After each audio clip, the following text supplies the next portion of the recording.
अस्सलाम वालेकुम स्टूडेंट्स, उम्मीद है ټول बखैर। Chapter number first introduction to biology, lecture number 15।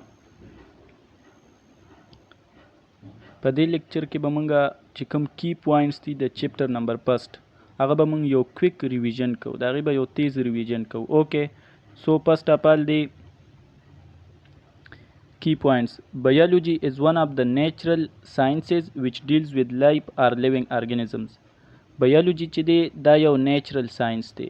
نیچرل ساينس دا دی چې په دې کې موږ د نیچرل سیزونو باره کې سټډي کوو. نیچرل سیزونه مطلب څونه چې لیوینګ ارګانیزم ژوندي سیزونه دا چا پیدا کړي؟ الله پیدا کړي دي. قدرتي سیزونه دي، د دې باره کې سټډي به پکې موږ کوو. هغه ته څه وایي؟ بایولوژي. Biology is a multidisciplinary sciences. Multidisciplinary sciences هغه ته وایي کنه چې په هغه کې ډیر زیات فیلډز رايوځای شوي وي او هغه سبجیکټ یې جوړ کړی وي، یا چې هغه سبجیکټ ته ووایې نو تا ته ډېر زیات فیلډز یا لارې ملاویږي چې ته هغې کې څه وکړې، بي ایس وکړې، ایم ایس وکړې. اوکې، بیا دی چې کیریئر ان بایولوژي کین امینسلی ریوارډنګ اینډ ایکسایټنګ. بایولوژي چې دی دا به تاله څه درکوي؟ ډېر زیات فیلډز به درکوي وروستو، مطلب اف ایس سی نه پس د فرست ایئر سیکنډ ایئر نه پس دا تاله څه درکوي؟ ډېر زیات فیلډز درکوي، ډېر زیات لارې تا ته ښیي چې مطلب ته دې کې بي ایس کولی شي، دې کې کولی شي، دې کې کولی شي. اوکې، بیا پوینټ دا دی چې 16 آؤٹ اف 92 نیچرل چې کوم ایلیمنټس دي په هغې کې 16 داسې دي چې هغه بایو مالی ته موږ څه وایو؟ بایو ایلیمنټس ورته وایو 16 ته. بیا دی چې 6 ایلیمنٹ هایدروجن، کاربن، اکسیجن، نایټروجن، فاسفورس and calcium are essential element of the living organism. مونږ ویلو چې essential element او non essential. essential چې کوم دا 6 دي، په هغه کې د ټولو نه زیات کوم یو دی؟ اکسیجن دی. ام سی کیوز کې به هم راځي د ټولو نه زیات اکسیجن دی. نو دا 6 دي، دا essential دي، او non essential 10 دي چې هغه 1% جوړي. بیا دی چې in biological organization the atoms form the element. وی په biological organization کې مونږ ویلو چې اول atoms رايوځای شي نو elements جوړي which are organized into compound یا molecules. elements چې رايوځای شي هغه څه جوړي؟ molecules جوړي. فرض کړه دا هایدروجن دی، دا اکسیجن دی، نو چې دا دواړه رايوځای شي څه به جوړ کړي؟ یو molecules به جوړي. فرض کړه چې دوه هایدروجن رايوځای شي او ورسره یو اکسیجن رايوځای شي، نو دا به څه جوړ کړي؟ یو molecule به جوړ کړي او هغې ته څه وایي؟ واټر ورته وایي.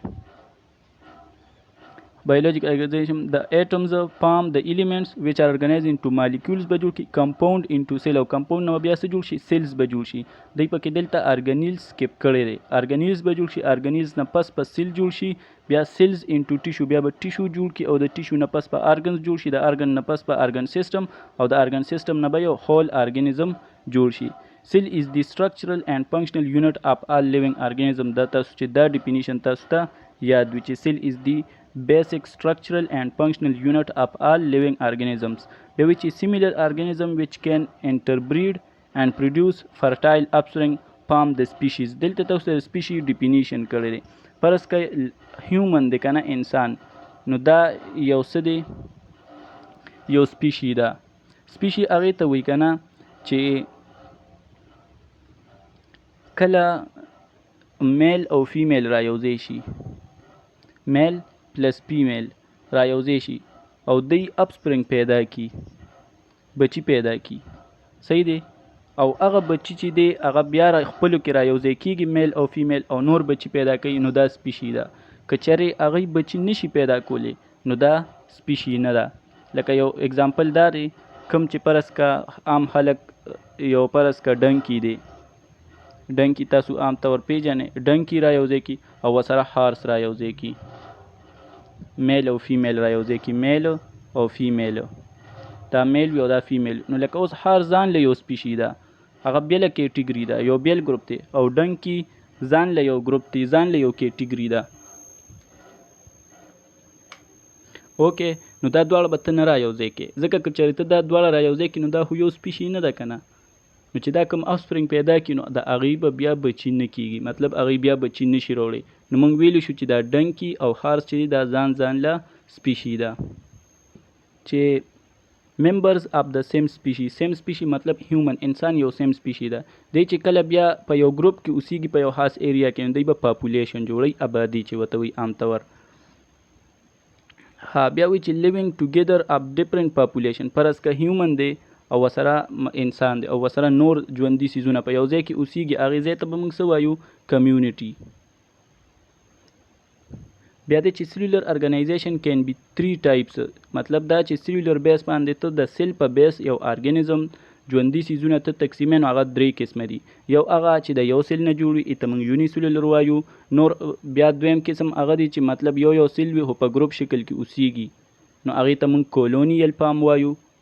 او بیا نور هغه دی چې د ډیر سیلز نه جوړ وي، نو هغې ته موږ ملټي سیلولر ارګانیزم وایو. دا یو کویک ریویژن دی، ځکه په تیز تیرېږم، دا ټول هر څه موږ شاته ډیټیل کې ویلي دي. بیا دی چې in division of labor the work of keeping an organism alive is often divided among the different parts of its body. Each part perform a specific job. مطلب دا چې پرس که یو هول ارګانیزم دی، صحیح شو، پرس که دا یو ارګانیزم دی، پرس که دی کې دا دونه سیلز چې دی به یو کار کوي، دا ورپسې دونه سیل به بل کار کوي، دا ورپسې سیل به دونه بل کار کوي، او دا سیل به بل کار کوي. نو په دې طریقه باندې به دا باډي ژوندی پاتې کیږي او د باډي چې کوم سیستم دی دا به چلیږي.